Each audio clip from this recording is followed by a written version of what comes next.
Hey, Lamar, this is off track. I feel like I'm in the Twilight Zone, but uh, nice question, and I'm gonna do it in my video format like I'm used to. Bullying. There's nothing fun about it in any way, shape, or form. Here in Canada, at the very least, there's anti-bullying law, and I'm not making this up. The RCMP can step in if kids, teachers, in school or anywhere else. Actually, mostly in school. Unfortunately, I don't know if that applies in the workplace yet.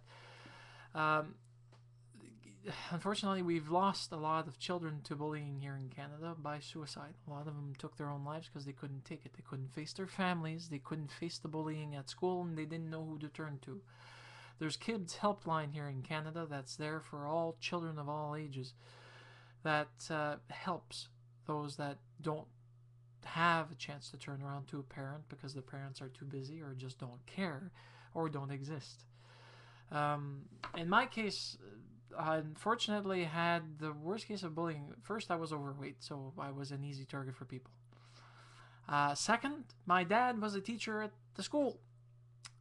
I was an easy target for the people.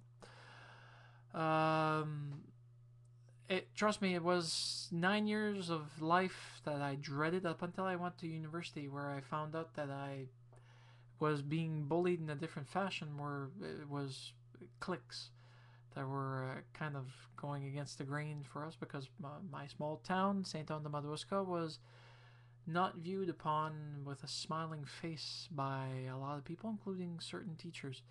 We were actually looked down from their noses.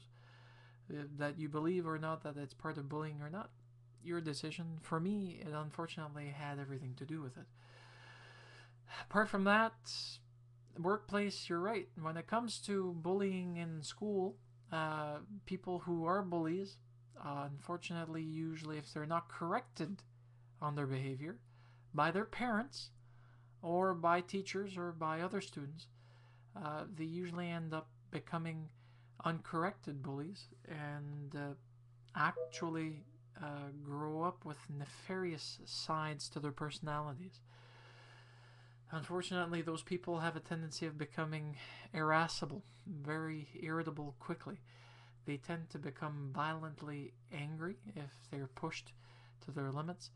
Um, Unfortunately, that and they love to put people in their places by emotionally abusing them, verbally abusing them, um, physically abusing them. Not really, because if you do that when you're an adult, you end up being charged for assault quite easily. As for the workplace, depending on where you're at, if this happens, most workplaces nowadays will not tolerate that type of behavior. And there's usually open door policies that allow you to go talk to a manager or supervisor to actually discuss the issue with that person, uh, and possibly even have a meeting with a mediator. Usually that's what they allow, because if two employees are at conflict in the workplace, it starts building a statically charged workplace that can become negative quite quick. So to avoid that, if they start noticing behaviors, they will jump on the bandwagon and try to settle it up with both people. Although I have to say this, there are many ways that that bullying can be corrected, but one, it's up to the family of the kid to actually intervene as quick as they can once they know about it. Two, in Canada, your kid is bullying people at school. You're not a good parent. It's going to show quite quick for people that, hey, your kid, he needs to have his head screwed on tight or put on the proper way. Um, with the anti-bullying law, it's treated as a criminal offense. It's that serious. And the parents are held as equally as liable. They won't go to jail, but their child is going to live with the stigmata that it comes with, not the stigmata, but the stigma of having a criminal record that may or may not be pardoned depending on how serious the offense is. And the family, well, you don't want to know what that will do to the mom and dad and the rest of the family. It'll be the black sheep of the family. He'll be shunned, etc. But in the workplace, when it comes to workplace, though, I think when there is bullying in the workplace, um, One thing I do not like from anything is people throwing their power about. There is such a thing as abuse of power from managers, supervisors, coaches, EDAs, you name the type of title that they have, that they're just above you or higher above you. It still doesn't make them different than what you are. They get up in the morning, they have breakfast, they have bowel movements, they do what they do, and they'll die the same way that we all die. But it's up to people that have powers to actually be there for us folk that make the cogs run the way that they need it to run. Anyway, that's my 2 cents. I'm sane, I'm happy, I've grown over my issues. It took quite a lot because I only came out of my shell at the age of 25, and I'm 35, so 10 years of my life finally freed with no issues about bullying and being able to stand up to my own. As for YouTube,